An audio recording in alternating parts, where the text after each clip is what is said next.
Alrighty, so before I do the preview of the last match week before we hit a month-long break before MLS action picks up in August because of the League Cup, I'm going to do a News of the Week episode because we had a ton of news that has happened in the past couple of days, let alone in this past week. And we also had a trade that happened yesterday as Toronto FC have acquired Latif Blessing from the New England Revolution and also an international spot in exchange for Mark Anthony-Kaye, who is going to be going to the New England Revolution. Now, anytime when you have a trade like this, especially in regards to a player in a similar position, there's going to be a debate of who, of course, won this trade. And honestly, I really don't know who won this trade, and that I also think this is a very strange trade too, because neither of these players has done well with their club. Latif Blessing hasn't really gotten a lot of minutes for New England, but I think a lot of that has to do with him just not fitting in the system that Bruce Arena runs. And then Mark Anthony-Kaye, I really think ever since he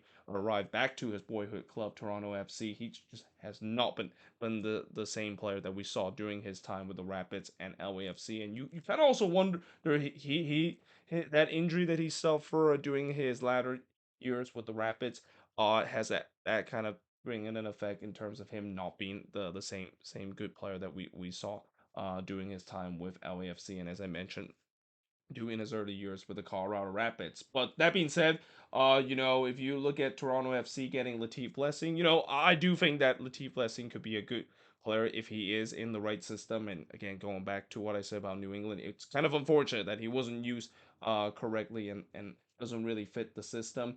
And that I do think that get him it does add some more power to that midfield that TFC of course had. And then, of course, you look at Mark Anthony-Kaye going to New England. I mean, I know there are going to be some that will say that, Latif Blessing will definitely a better fit for TFC than Mark Anthony-Kaye with New England.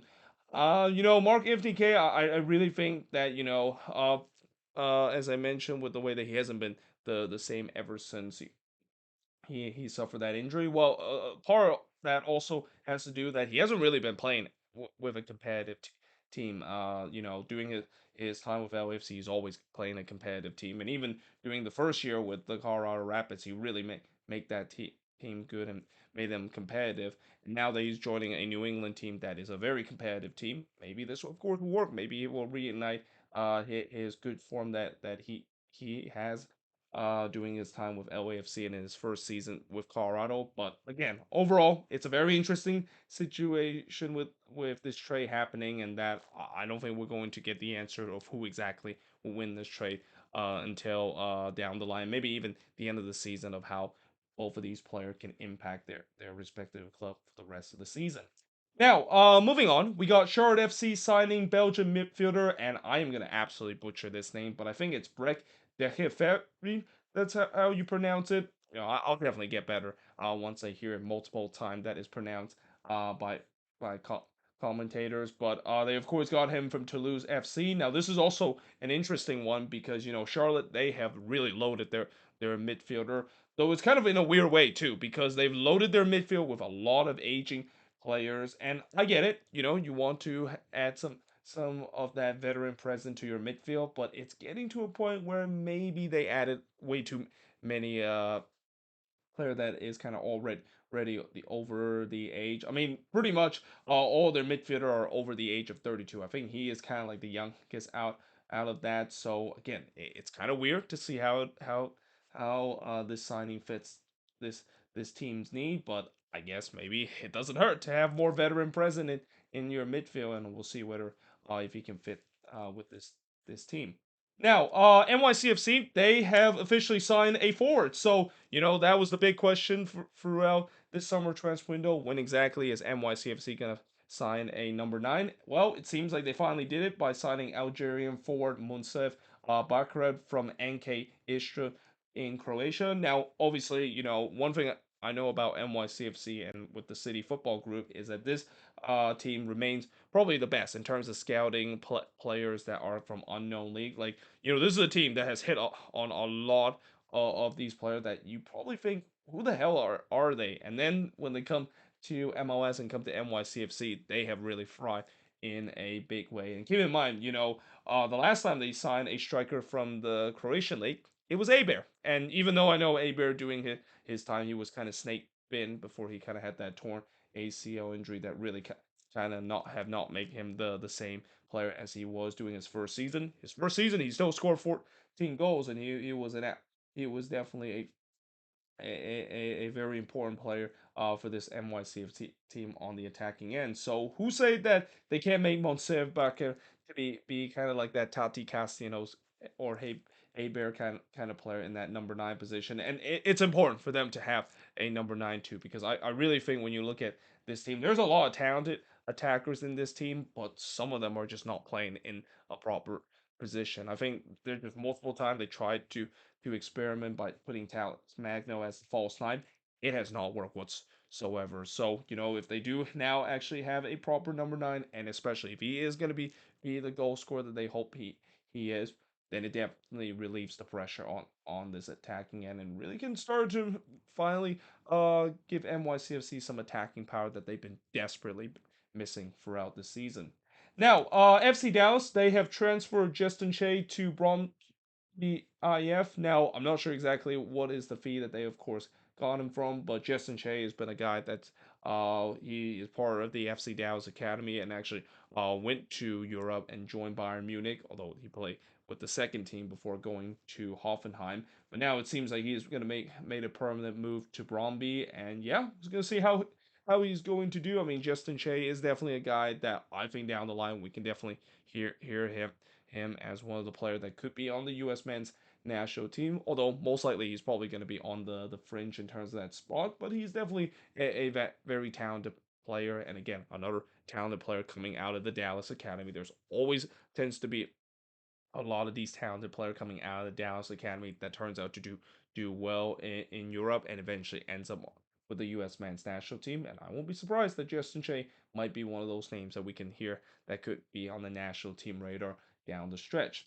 Now, Rodolfo Pizarro, he has officially moved to AEK Athens after his contract with Inter Miami is terminated. Now, this is not a big surprise signing because, AEK Athens currently is head coach by Mateus Almeida. And I remember when Almeida was with the Quakes, Rodolfo Pizarro was definitely one of the big target that he was going to get alongside with Alan Polito. And you probably know that Almeida didn't hit on either of those signings. And while Polito won, it kind of hurts because he has done well with Sporting KC. I think the Quakes kind of dodged the bullet of getting Rodolfo Pizarro. And again, this is nothing against Rodolfo Pizarro doing his time with Inter Miami, but you gotta say it was kind of a bust doing his time, and really just haven't done anything worthy of the DP tag and worthy of the $5.5 million that Inter Miami paid to get him from Rayados, and that again it kind of makes sense the fact that he decided to move on, and if there was going to be a place that he's going to move on, it's probably going to be reuniting with his former head coach Mateus Almeida at AEK Athens. Now, the LA Galaxy have acquired defender Tony Alfaro from NYCFC in exchange for 125 general allocation money in 2023. Now, this one is kind of flying under the radar because we had some big blockbuster trade, especially with the Mark Anthony-Kaye and Latif Blessing trade. But I think this is a good deal for both parties. For the Galaxy getting Tony Alfaro, he could be a good depth signing for that back line, and for NYCFC, getting $125,000. That's not a bad deal. I mean, when they got him, I think it was something similar to that, so they didn't really lose that much for a player that they are just kind of used more like a rental and a utility player rather than a guy that they thought that could have some term could be part of their plan long term for this team.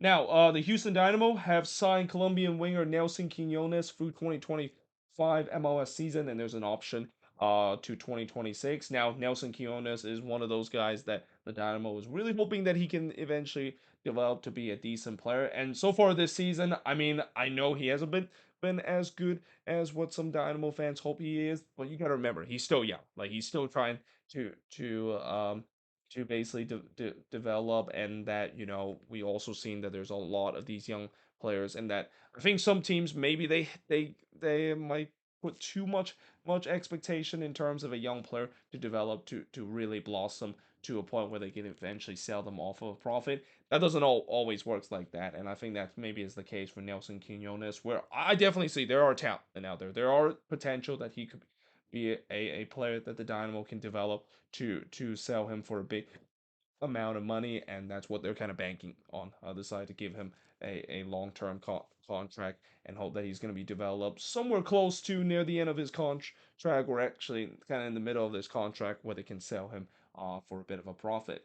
Now, the Vancouver Whitecaps have also signed defensive midfielder Andres Kubas to a contract extension. This is also not a big surprise because Andres Kubas, ever since he signed with the Whitecaps, he has just been an absolute rock in that defensive midfielder position for this Whitecaps team. Easily, I would say one of the most underrated number six in the league, and a guy that has been very vital to this Whitecaps team. So not a big surprise that they decide to sign him in a contract extension. And speaking of contract extension, so this is definitely a contract extension that there's been a lot of question of, is this gonna happen? And it did. So the Philadelphia Union have finally signed head coach Jim Curtin to a contract extension, and I kind of saw this one coming. I mean, as much as there's been whisper that maybe Jim Curtin was going to leave the Union, and maybe there's going to be another team looking to trying to snatch him up. That didn't happen. It looks like they're going to keep him for another couple of years, and he will remain as one of the longest active head coach right now in MLS. I think Peter Vermees still is the longest active head coach in MLS right now, but Jim Curtin is not that far behind. In fact, I think he's second on that list of the longest tenure head coach for a team right now in MLS.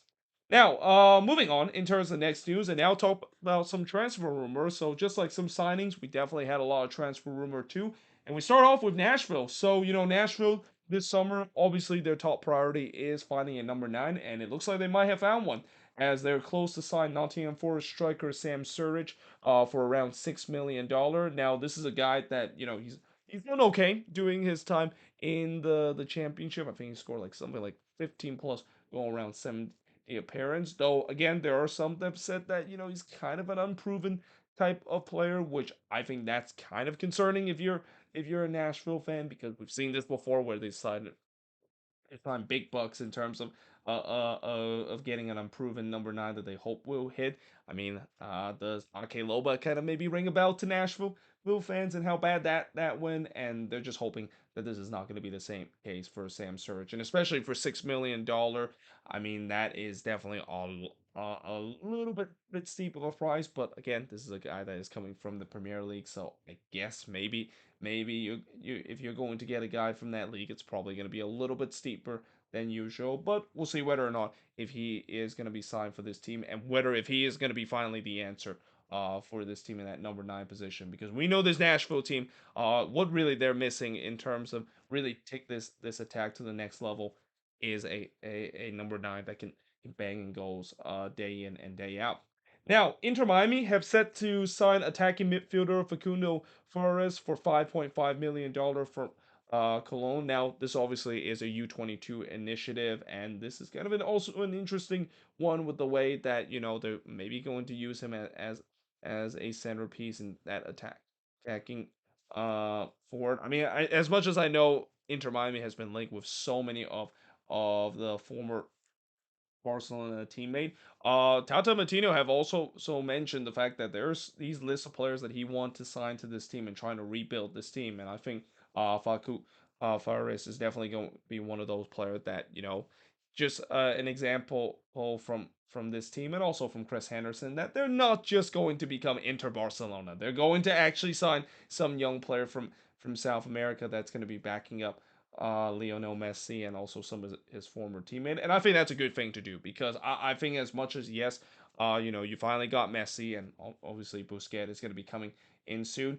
You also don't want to just solely sign all of his former teammate, that you make this team incredibly old, and that it just does not work like that in the days of MLS. I mean, as much as I know Messi is going to do well, signing a bunch of these kind of MLS 2.0 kind of era of players that are way past their prime, it's not going to get this team to the playoffs. So this is a good idea for them to not just simply do that, but actually also focus on the fact that they're going to have these young South American player that's going to be backing up seeing that spot. And also, if you're some of those young South American players, I mean, this has to be a dream for you, especially for Facundo Perez. I mean, can you imagine that he's got a chance to play for Inter Miami, and he gets to play again his countryman and the guy that I'm pretty sure he idolized when he grew up with Lionel Messi. I mean, that's got to be a great feeling if this deal does go through. Now, Atlanta United. So there's a report that they are looking to try to bring Diego Rossi back into MLS. Now, this is kind of an interesting one because Diego Rossi he's been doing pretty good during his time in Turkey, and I don't think there's any sense that he wants to come back to MLS anytime soon, and it wouldn't make sense too because he wanted to continue to develop his career where he's gonna get a chance to play for an even bigger club in Europe. But if the offer for is correct, if Atlanta United is gonna offer a huge amount to bring Diego Rossi back, I mean, the current club that he is currently with can't say no, and especially we have seen before where teams are decided to bring back some really talented player that was transferred to Europe.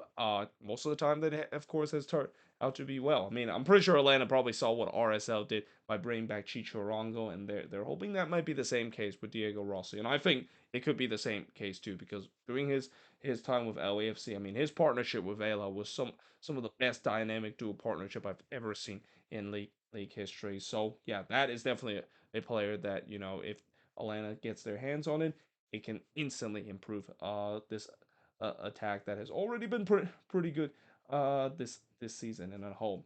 Now, the Columbus Crew, they are set to terminate the contract of their goalkeeper Eli Rome. Now, this is not a big surprise because what's kind of interesting is that ever since Eli Rome has kind of gotten injured and Patrick Schulte has took over that spot, I thought it was just kind of a temporary thing where Schulte is going to play a couple of games before Rome does get himself back in that number one job, but that just have not happened. I mean, Patrick Schulte has been absolutely excellent, and he's definitely taking over that number one spot to a point where even with Eli Rome back healthy and back with his team, he just cannot get himself back in that number one goalkeeping spot because of how well that Schulte has done. And I think it is pretty clear with the way that when that happens, that goalkeeper is probably not going to get his spot back, and especially with the way that Eli Rome does occupy a lot of that cap space.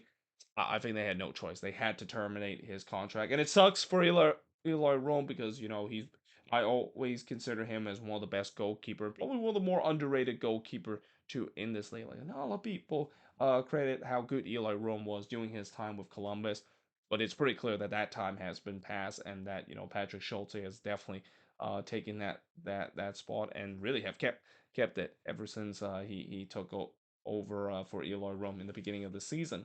Now, NYCFC is reported to sign Norwegian center back Burke Risa. Now, this of course is another one of those typical NYCFC signing, and the one from the City Football Group that they decide to really scout through the network, find some hidden gem, and I won't be surprised he could turns out to be well. I mean, obviously NYCFC, the priority is in that number 9 position, but their main priority has got to also be in the center back position too, because they've also are down a couple of center back this season. They need to have the look for one that could be a good replacement for Alexander Callens that they lost during the offseason. And I won't be surprised Berg Risa could be the answer. I mean, the last time we seen a Norwegian center back comes to MLS. I mean, that guy called Jacob Lesnes?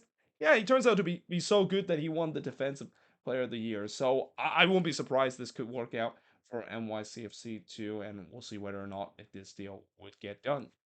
But now moving on in terms of next news and moving away from all the transfer rumors talk. So Diego Valeri has signed a one-day contract to retire with the Portland Timbers. I mean, this is not a big surprise because we know that Diego Valeri has kind of got a couple of send off doing his farewell season for the Timbers, but I feel like this was kind of the grandiose kind of send off of just an absolute legend to not only this team but just a legend in this league too. I mean, he is definitely going to go down as one of the best number 10 to ever play in this league, and I really think that the Timbers to this day they dearly miss Diego Valeri because they were hoping that Sebastian Blanco can replace that kind of quality, but Blanco has kind of not been the same. It really has not been the same ever since he suffered that bad injury near the end of this season back in 2022. So yeah, obviously it's kind of a bittersweet moment to see their legend finally retire, but also just kind of wonder like when exactly are they going to finally find a replacement for him.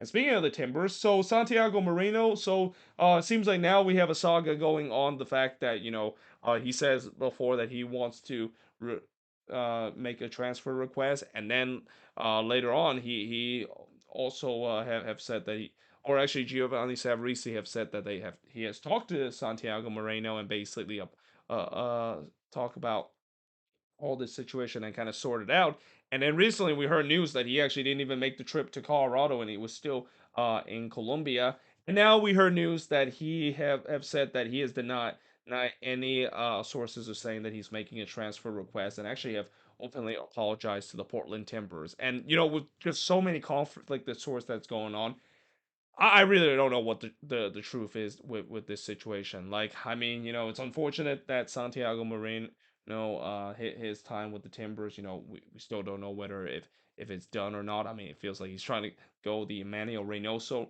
route. Oh, probably even in a worse way than Reynoso because Reynoso was the only reason why Reynoso didn't come back to Minnesota was he's been dealing with some family issue. I mean, Santiago Moreno just flat out decided to not join the team because of the ongoing feud that he has with Savarese and just not being happy with the Timbers. But either way, I really think in this summer, if this of course continue, the Timbers have no choice. They're probably gonna have to cut ties to him because you don't want the saga to linger too much where it really into the locker room, and then it just kind of become very poisonous. I mean, it's already kind of poisonous in terms of the situation with the Timbers. They've just been on a really bad run of form in this last month or two, and this definitely does not help them to try to turn around of what just has been a miserable season this year for the Portland Timbers again.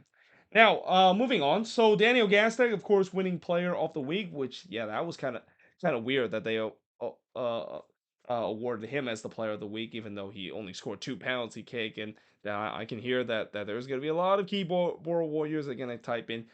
He basically won the Player of the Week being a PK merchant. But the goal of the week was won by Miguel Triaco, and I wasn't even surprised that he won that award. I mean, yes, I know some might say Xherdan Shaqiri kind of got robbed because Shaqiri also scored a wonderful goal off of a set piece, but you when you look at the goal that's scored by Miguel Triaco, and especially the fact that I'm able to see that one live in person, it just makes it even special that I saw that in person, and that again I just cannot believe the fact that he pulled that one off. Like you talk about the technique that has to pull off of a volley that was delivered from a corner. It is just at the highest level or at least at one of the highest level of difficulty to pull that off, and the fact that Triago pulls that off like that, well he deserved to win the goal of the week. Now, moving on to some other news that is unrelated to MLS.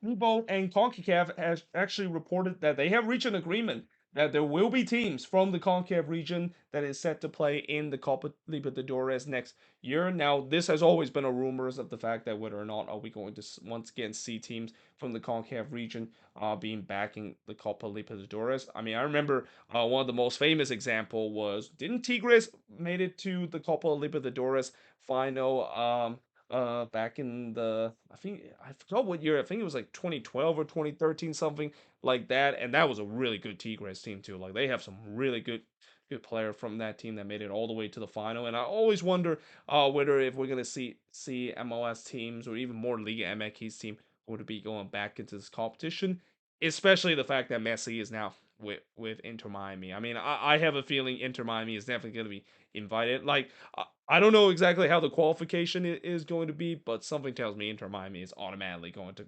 qualify because that has to be the top priority of having Messi in this competition, and that yeah, again, it's going to be interesting to see how they, of course, sort it out. But I'm definitely excited to see MLS team being in the Copa Libertadores. I mean, this is nothing to go go against with CCL, or it's now called the CONCACAF Champions Cup, not the CONCACAF Champions League anymore.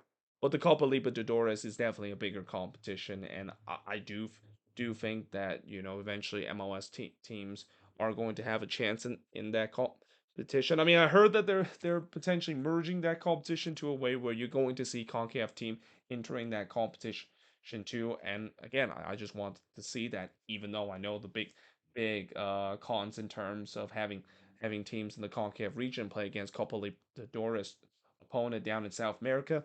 Travel is going to be an absolute nightmare. But besides that, it's definitely going to be interesting to see some of these MLS teams that I won't be surprised they can hold their own against some of these South American team. Like maybe not against some of the giants in those South American region, but against some of these mid-tier teams in the South America region in the Copa Libertadores, I won't be surprised some of the best MLS team can definitely hold their ground against them. But finally, in the last news in this news of the week, so the USL is set to vote on the promotion and relegation in August. Now, this is definitely going to be a landmark vote because this will be the first time we have seen a professional league in the US that will have promotion and relegation, and that definitely is going to be a huge step in the right direction for all those folks that is in that discussion of the promotion and relegation. I mean, it feels like, in terms of the biggest debate in American soccer history, promotion and relegation has to be right up there in terms of the biggest debate, and maybe even the biggest debate. Like, there's always the crowd of the promotion and relegation, then there's the crowd that is kind of the anti-promotion and relegation. But again, this definitely would be a win for the crowd in the promotion and relegation be introduced in American soccer, because again, I also wonder that how is this going to work out if they do decide to vote a yes to have a promotion or relegation in the USL. And keep in mind, the promotion relegation only happens with USL League One and USL Championship team. They're not going to do USL League Two team because there's just so many teams in USL League Two that I think it's impossible for them to go all three level there. But at the same time, you got to question, with the way that USL League One, there's only about 12 teams, while USL Championship should have like about 24 teams. How are they going to balance that to work out? But still, I guess they'll figure that out, and that again, it would be a landmark moment because again, that's been a huge debate in the American soccer culture whether or not a promotion and relegation is going to happen, and especially I know I won't be surprised down the line, maybe about 20 or 30 years down the line, there could be that big discussion of MLS going to have a promotion and relegation with USL, or even MLS having two different kind of leagues similar to the USL, where if MLS does get a huge amount of teams, which again I think this league is going to grow to a point where they might be thinking about splitting conference or splitting division, or maybe having two separate league, that promotion and relegation kind of topic will really start to grow once again. And at least right now, the USL is thinking about it, and we'll see whether or not if they do have have it and have and if they do decided to vote yes on it, how is it going to look in the future. But there you have it. That is pretty much it in terms of all the news that has happened in this past week. As always, let me know in the comments below what do you think of these news, and if there's any news I didn't mention here on the board. As always, let me know in the comments below. But yeah, hope you guys enjoyed this video. If you do, make sure you guys do like, smash the subscribe button, and yeah, I of course will see you guys next time.